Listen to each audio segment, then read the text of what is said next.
Dunia ini bukan sepuas-puasnya. Dunia ini hanya sementara saja. Itu sebab kembalilah kepada Tuhan, datang kepada Dia, dan berkata, Tuhan, isilah aku. Lalu engkau tanya, Tuhan isi apa? Tuhan akan isi dengan dua hal. Pertama, anugerah. Kedua, kebenaran.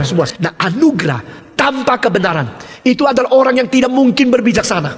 Dan kebenaran tanpa anugerah itu antara berkognitif tapi tidak mempunyai pengalaman menikmati Tuhan.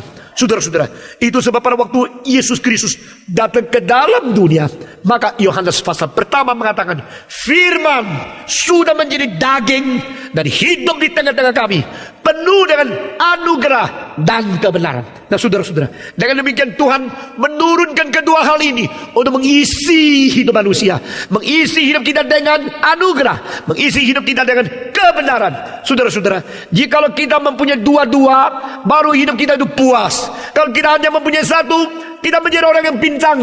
Saudara-saudara, seringkali saya berkata kepada anak-anak sekolah teologi, cilakalah engkau kalau engkau belajar, engkau mengerti, engkau mendapatkan angka yang tinggi, engkau mendapatkan SKS yang banyak, engkau mendapatkan topi dan diwisudakan, tapi engkau hanya mempunyai pengetahuan, engkau akan makin sekolah, makin jauh dari Tuhan.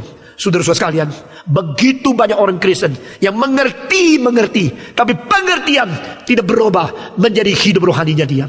Itu sebab kita perlu hal yang kedua. Selain mengerti kebenaran, kita perlu anugerah. Anugerah berarti kita selalu mengetahui bahwa kita tidak cukup. Maka kita perlu Tuhan. Orang yang sadar anugerah atau orang yang sadar keterbatasan diri. Orang yang sadar anugerah atau orang yang sadar memerlukan Tuhan. Orang yang sadar anugerah bersadar kalau dia tidak layak menerima. Orang yang sadar anugerah atau orang yang bisa memuliakan Tuhan.